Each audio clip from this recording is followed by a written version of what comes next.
Vamos lá. Seja bem-vindo à nossa aula de reposição do módulo 3 do Crescimento no Espírito, Casa de Fé. Essa aula é a aula de reposição e se você está assistindo essa aula, que Deus te abençoe muito. Sem mais demoras, qual é o objetivo da nossa aula? Como o Crescimento no Espírito, esses módulos, está acontecendo pelo Casa de Fé, para a formação dos facilitadores do Casa de Fé, o objetivo aqui não é a gente ficar lendo a apostila. O objetivo aqui não é a gente ficar descrevendo em detalhes tudo que você já pode ler quando você baixar a apostila. Então, o objetivo da aula é a gente conseguir fixar alguns conceitos mais importantes, beleza? O objetivo é a gente, se nós estivéssemos presencialmente, a gente estaria conversando um pouco mais, trazendo alguns exemplos aqui, tirando algumas dúvidas, mas isso também não vai te impedir de você depois, talvez na próxima aula, levantar alguma dúvida, alguma ideia, tirar alguma dificuldade que você possa ter, beleza? Mas o principal eu não vou ficar aqui, nós não vamos ficar aqui lendo cada parágrafo da apostila. Eu separei aqui partes importantes da apostila e eu e você, nós vamos pegar só o cerne, só a espinha dorsal, beleza? Todos os detalhes você pode ler na apostila depois, versículos bíblicos, você pode voltar, ler novamente. Então, aqui a gente não vai ficar parando em detalhes, beleza? Para a gente ser rápido, ágil. E aí, em algum momento aí vai aparecer para você 2 QR Codes aí. Se você tiver no teu celular, você não vai conseguir fazer, mas se você tiver no computador, tablet ou qualquer outro aparelho, você vai conseguir apontar o seu celular e aí vai ter 2 QR Codes aí. Um vai ser para você baixar a apostila, se você ainda não baixou, e o outro vai ser para você marcar a sua presença, beleza? Quando você acabar de assistir essa aula, marca a presença lá, entra no formulário, digita as informações lá e marca a sua presença. O que a gente vai ver nessas aulas 9, 10 e 11? A gente vai fazer um resumo de 3 blocos doutrinários. A gente vai falar um pouco de autoridade, vamos falar um pouco sobre igreja e vamos falar um pouco sobre as tarefas que são recorrentes na igreja, na vida cristã. Nós vamos falar sobre por que estudar a Bíblia. Nós vamos focar no Antigo Testamento e depois nós vamos focar no Novo Testamento. Lembrando, o nosso objetivo é formação para o Casa de Fé. Então eu vou trazer aqui alguns exemplos, algumas sugestões para que você possa aplicar ou para que você possa talvez ter algum exemplo assim de uma situação que você possa passar no Casa de Fé, beleza? Então, eu já vou começar aí perguntando para você, a sua Bíblia, a Bíblia, ela é a sua regra suprema de fé e prática? A sua Bíblia, ela é a sua regra mesmo? Não tem nada acima da Bíblia que seja regra para você, para a sua conduta, para a sua prática da sua fé? Eu estou falando isso porque nós somos igreja e nós somos batistas. A gente incentiva a leitura, o estudo, seminários, nossa igreja tem seminário, enfim, livros devocionais, mas veja só, nada se compara às Sagradas Escrituras, nada se compara à Bíblia, nada se equivale à Bíblia para quando a gente está falando de regra de vida, de prática e de fé, beleza? Por conta disso, você precisa saber o que a gente, como igreja, estabelece como marcos doutrinários, tá bom? E se você olhar na sua apostila, nessa aula aí a gente vai ter 3 grandes blocos. A gente vai ter o bloco da autoridade, a gente vai ter o bloco falando sobre a igreja e nós vamos ter depois um bloco falando sobre tarefa contínua, tá bom? Se você pegar e descrever cada um deles, você vai ver que tem subtópicos e tudo mais, mas eu queria rapidamente aqui focar nessas 3, beleza? Quando a gente começa a falar de autoridade, a gente acredita, crê, tem como regra suprema que Cristo é o nosso Senhor. Cristo, Jesus Cristo é a nossa autoridade suprema. E eu te pergunto, que autoridade é essa? Minha pergunta para você é, quando fala de autoridade, o que vem na sua cabeça? Pensa agora.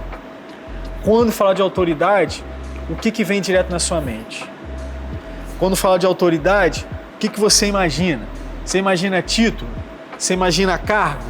O que você imagina quando fala autoridade? Autoridade, quando nós falamos aqui sobre autoridade, como bloco doutrinário, a gente está falando sobre ter poder, e esse poder não é algo forçado. Nós estamos falando sobre direito, a soberania de Jesus Cristo. A autoridade cristã, ela reside em Jesus Cristo, na sua divindade, na sua redenção da morte e morte de cruz.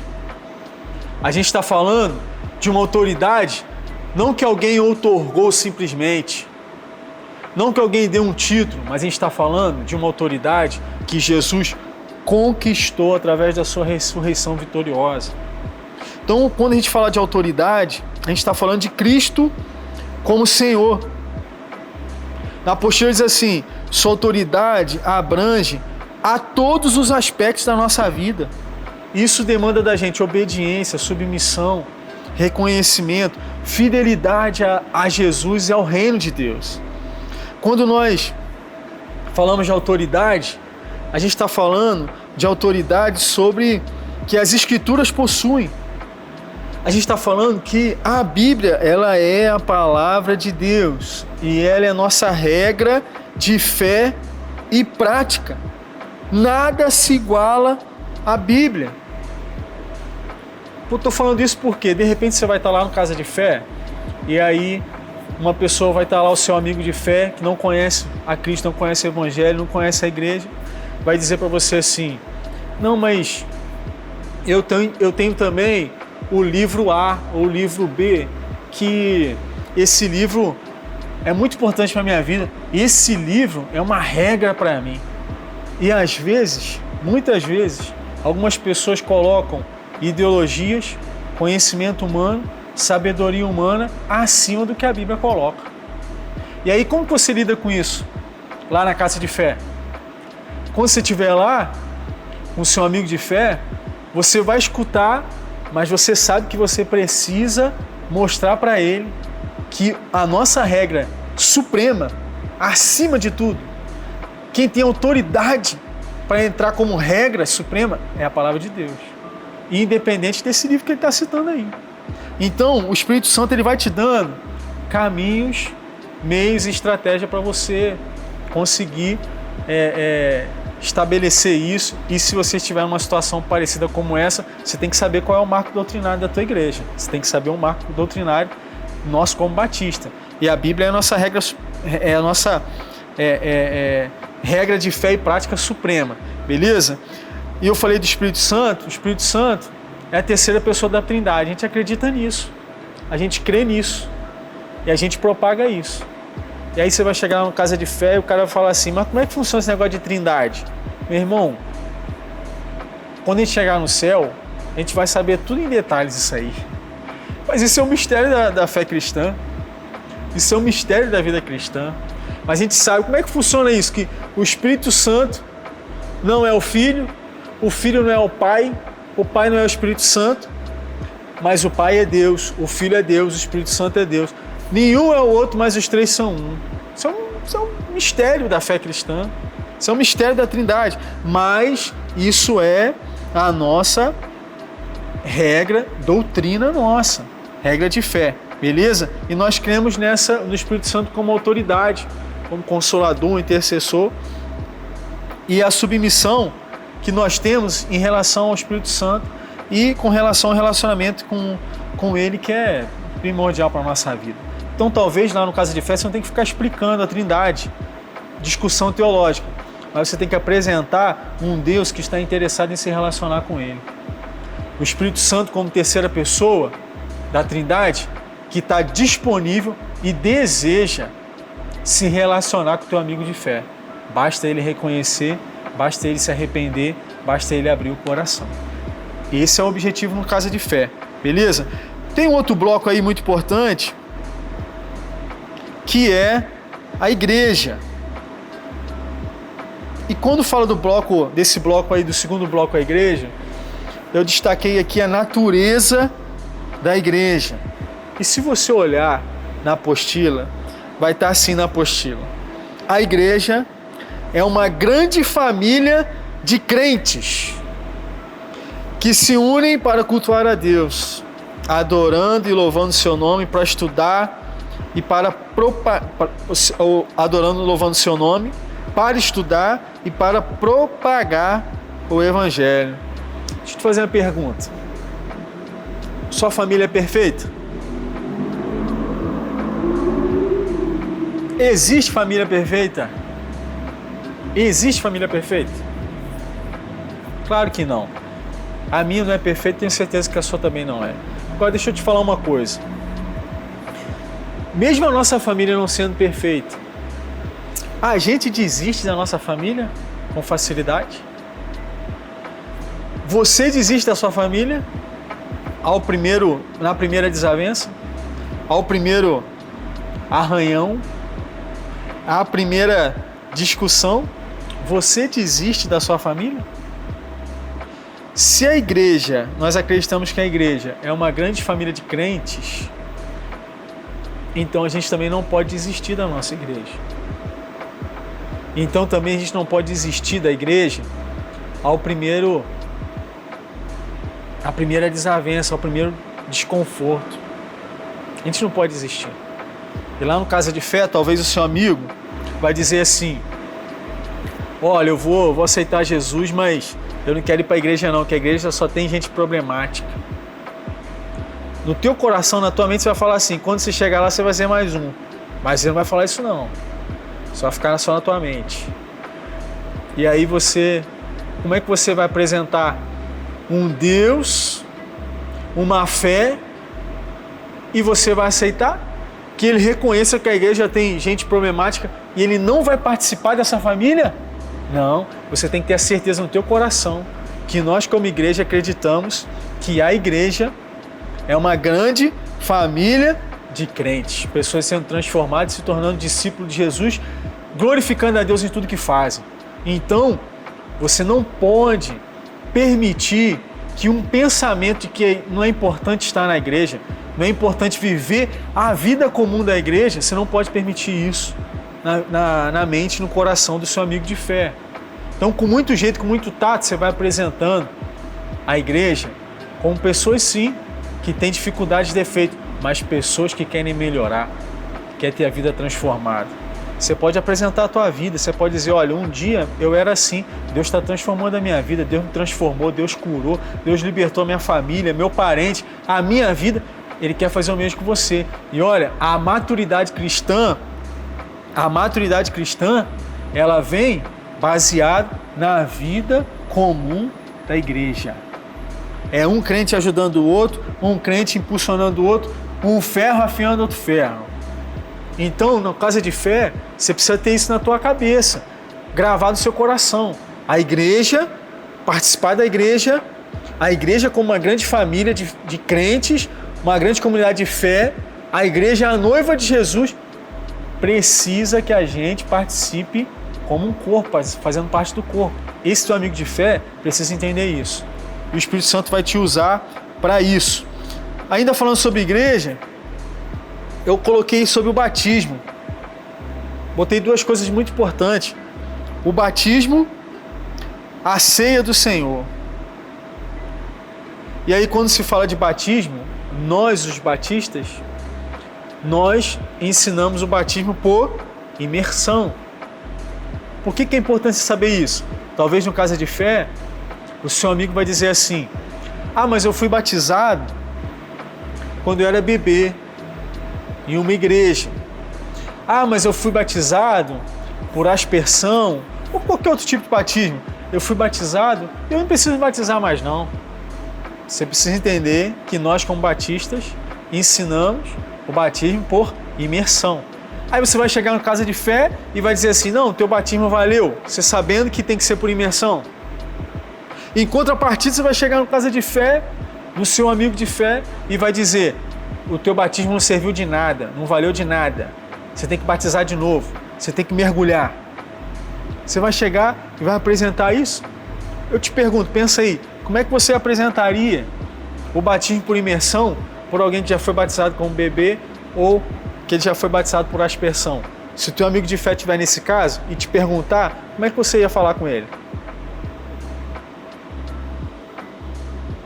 Como é que você ia apresentar o batismo por imersão?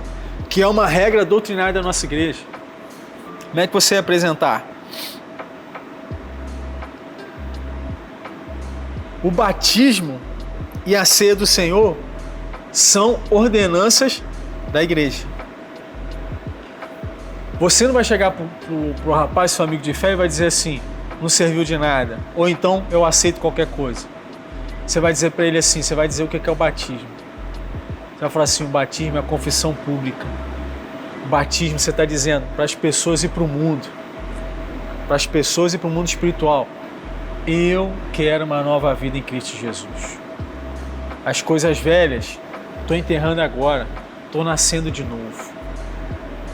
Aí você pergunta para ele assim, quando você era bebê, quando você foi batizado, você teve a consciência disso? Você teve a consciência de que você estava, você estava confessando para todos uma nova vida?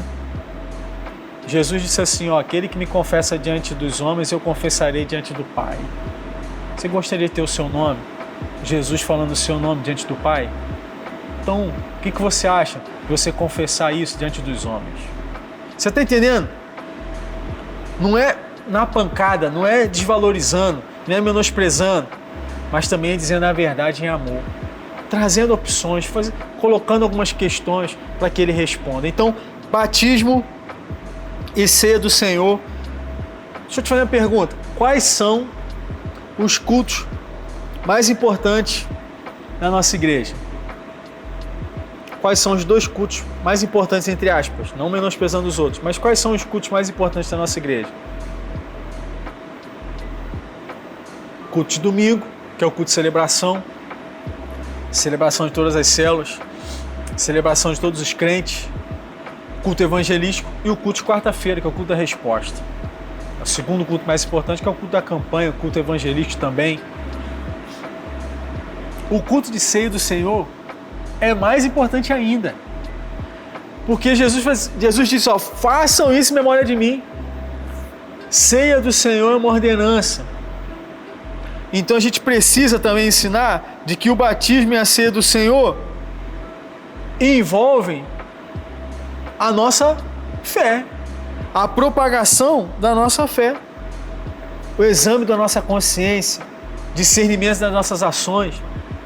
Batismo por imersão, ele simboliza a morte para o pecado e a ressurreição para uma nova vida em Cristo Jesus.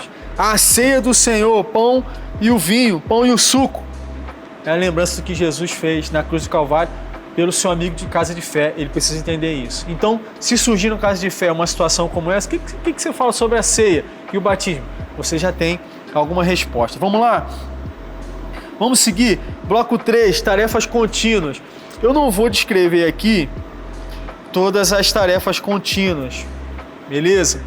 Mas você vai ver aí que eu separei o culto, eu já falei sobre os cultos mais importantes da igreja. Os ministérios eles servem para servir.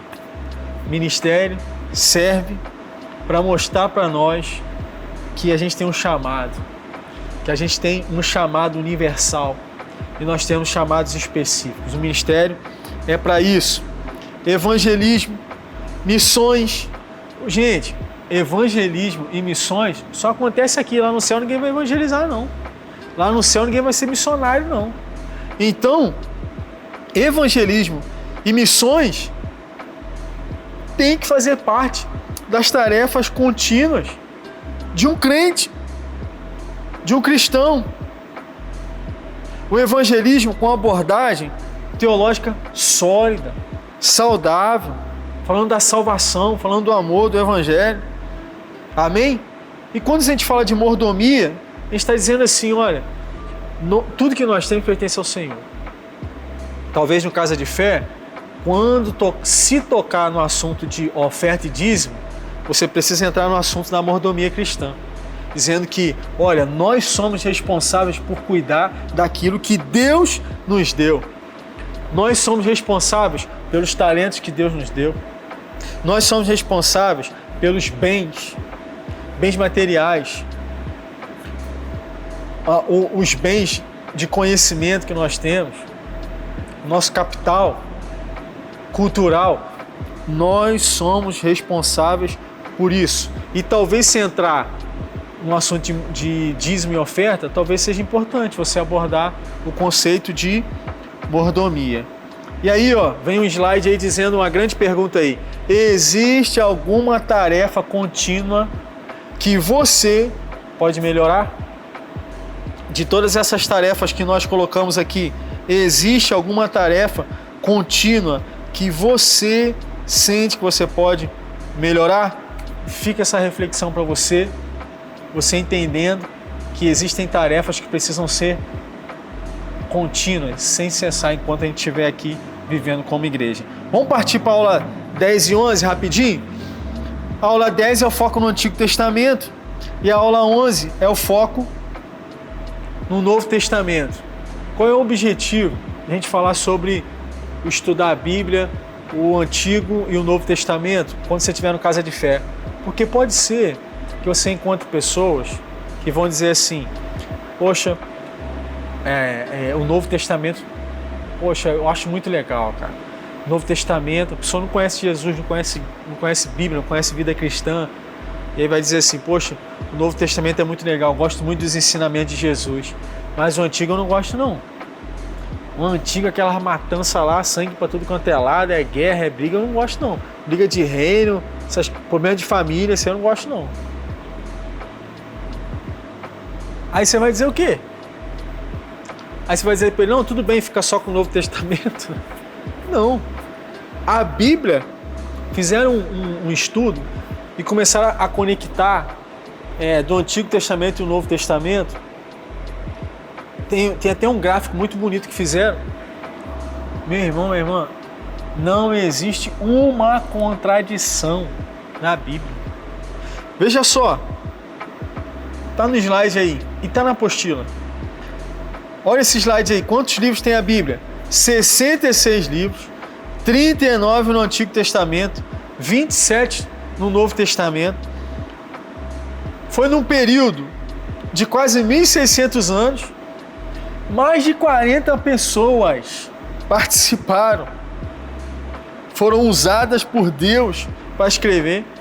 E com todo esse tempo, com toda essa diversidade, a Bíblia não se contradiz em nada. Então não tem por que você não falar do Antigo Testamento e do Novo Testamento. Aliás, falar só do Novo Testamento e não falar do Antigo. Não tem por quê. De repente o cara vai falar assim, mas e todas aquelas leis, Levítico? Aí o que nós vamos dizer no caso de fé? A gente vai ficar discutindo teologia com a pessoa? Não, a gente quer ganhar essa pessoa. O que a gente vai fazer? Se surgir algum assunto nesse sentido, você vai dizer, olha, a Bíblia não se contradiz em nada.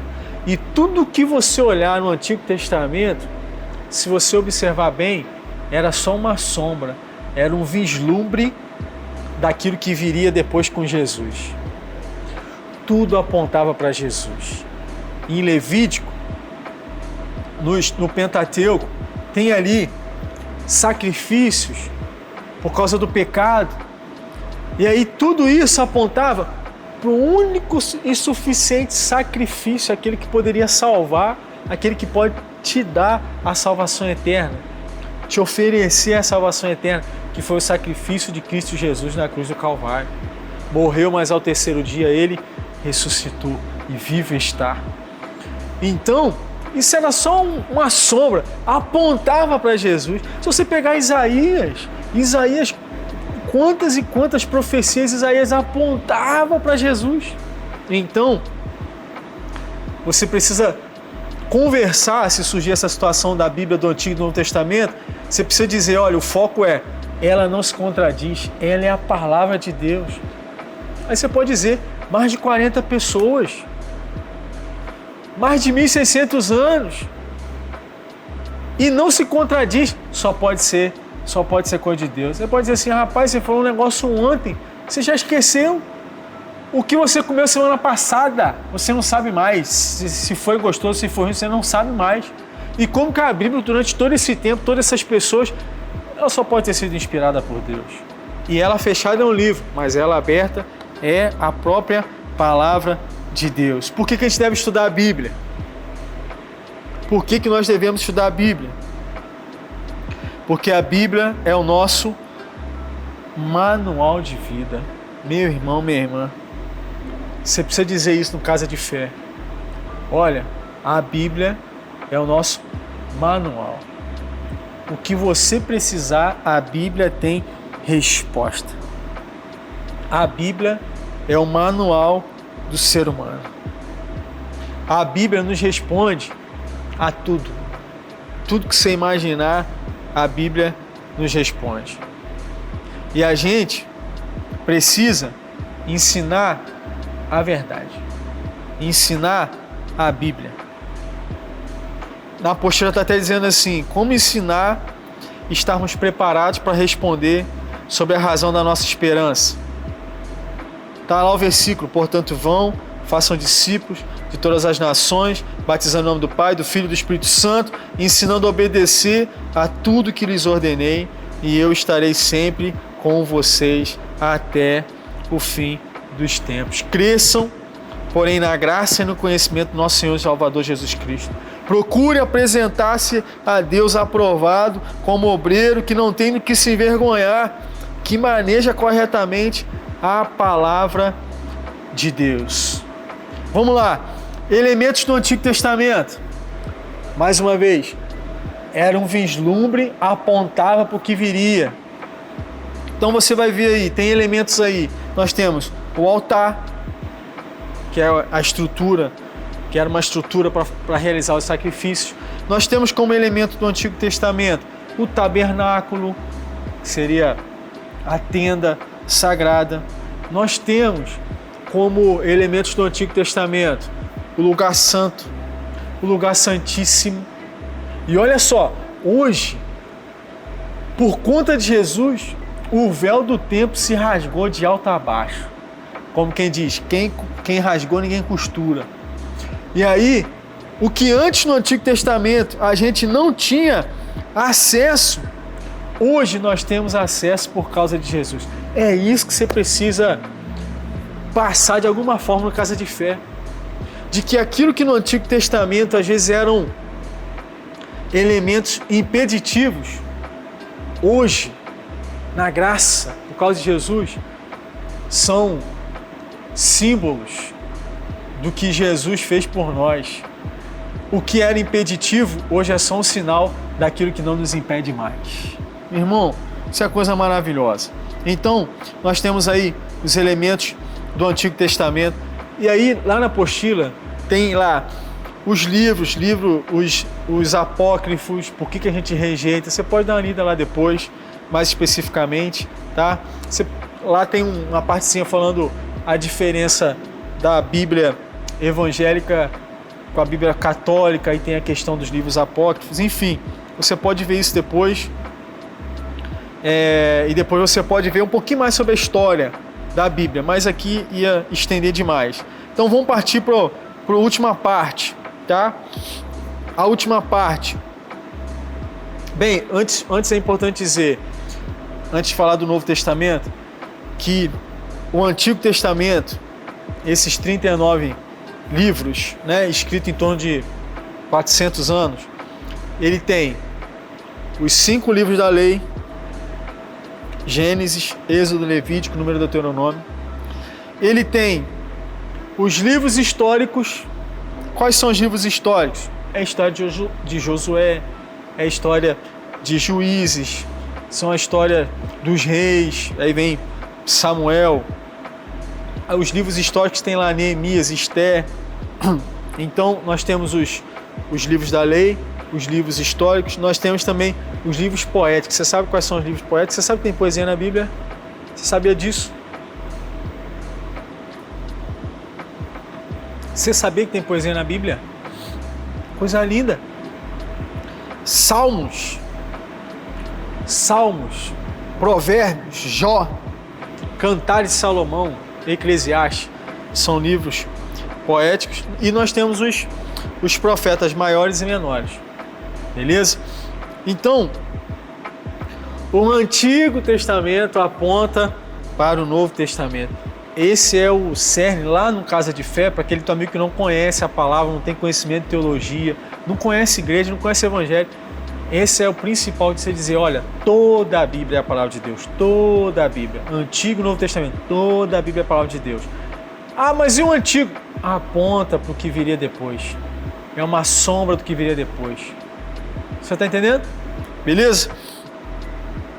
Novo Testamento, como se organiza o Novo Testamento? Estamos encerrando. Novo Testamento se organiza em 27 livros. 4 evangélicos. Então, os 4 evangelhos, Mateus, Marcos, Lucas e João. O livro dos apóstolos, Atos dos Apóstolos, que a gente coloca como livro histórico. As cartas de Paulo, aí Paulo arrebentou. Paulo arrebentou. 13 cartas de Paulo, Romanos, 1 e 2 Coríntios, Gálatas, Efésios, Filipenses, Colossenses, 1 e 2 Tessalonicenses, 1 e 2 Timóteo, Tito e Filemão.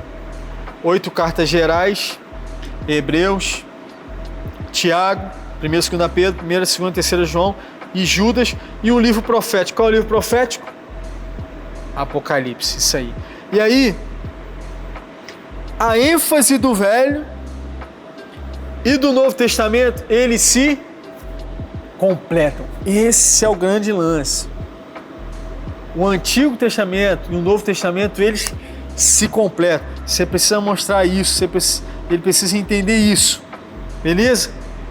E aí tem os livros, né? Tem Mateus, cada um. Por que é importante os 4 evangelhos? Porque a perspectiva deles é diferente. Por exemplo, Mateus vê a perspectiva do reino. Mateus vê muito a perspectiva do coletivo, olhar para a multidão. Marcos, ele já tem uma perspectiva um pouco mais do serviço, do servir, mais individual. Por exemplo, um fala nações, multidão, o outro fala a toda criatura. Você está entendendo?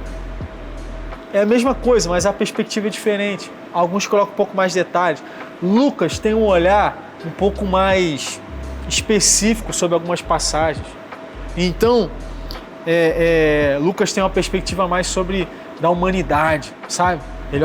Lucas era muito mais humano, então o registro dele é baseado nessa perspectiva, por essa lente.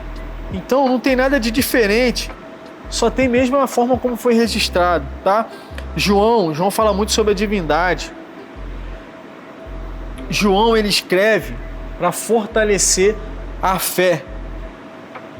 Fortalecer a fé cristã e conclamar aqueles que não conhecem, não são crentes, a se voltarem para a fé em Cristo. Por isso que normalmente, a gente pede para que alguém inicie a leitura pelo Evangelho de João. Certo?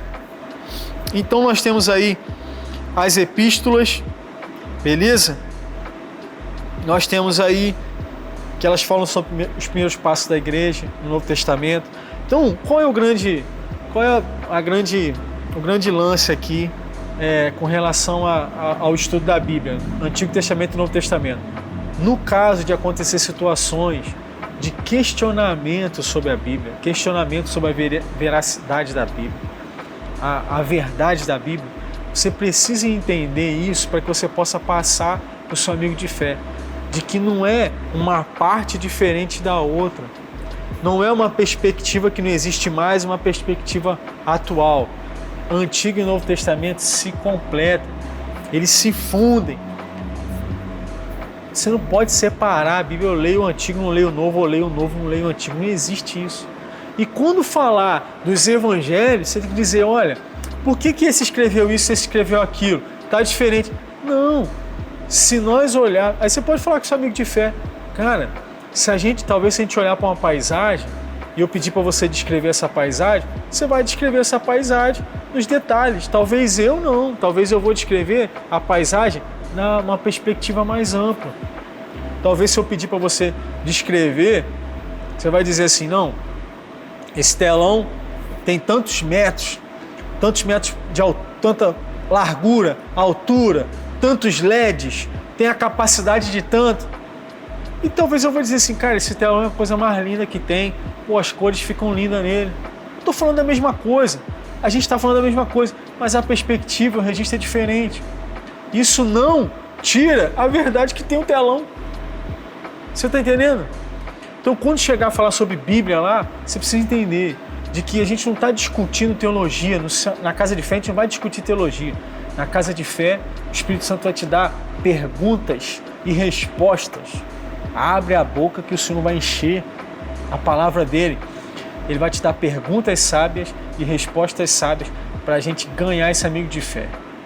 Não por argumento, simplesmente por força do nosso argumento, mas é o Espírito Santo que vai convencer. Agora, eu não posso deixar também de dizer a verdade e de aceitar mentiras. Então, se falar sobre o Antigo Testamento, o Novo Testamento, você tem que dizer, a Bíblia é a palavra de Deus.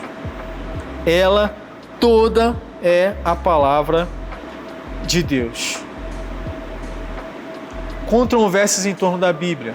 Lá você vai ver que não existe dúvida alguma de que a Bíblia é o mais importante livro de todos os tempos. Então, você pode olhar, comparar a Bíblia com diversos outros conhecimentos, mas não caia nessa armadilha de tentar comparar um conhecimento teológico com conhecimento científico. Não caia nessa armadilha. O conhecimento teológico do conhecimento empírico. Não caia nessa armadilha. São áreas de conhecimento diferentes. Não cai nessa. O que você vai fazer no caso de fé, o intuito, o motivo das aulas são você ter base doutrinária para que, se surgir alguma situação, você tenha não argumentos de convencimento, mas você tenha a verdade na sua boca para falar para o seu amigo de fé. Então, encerrando, eu vou colocar de novo aí no final os 2 QR Codes da apostila e da presença. Eu espero que essa aula de reposição tenha sido proveitosa. Cara, que Deus te abençoe. Meu irmão, minha irmã, Deus te abençoe e que dê tudo certo nesse caso de fé. Lembre-se, quem se disponibiliza, Deus também mobiliza as coisas. Uma vez eu ouvi essa frase, quem se disponibiliza, o céu se mobiliza. Então, que Deus abençoe sua vida, Deus abençoe sua casa, sua família e não esquece, preencha aí o formulário da presença, módulo 3, Casa de Fé, encerrado aqui. Deus abençoe, valeu.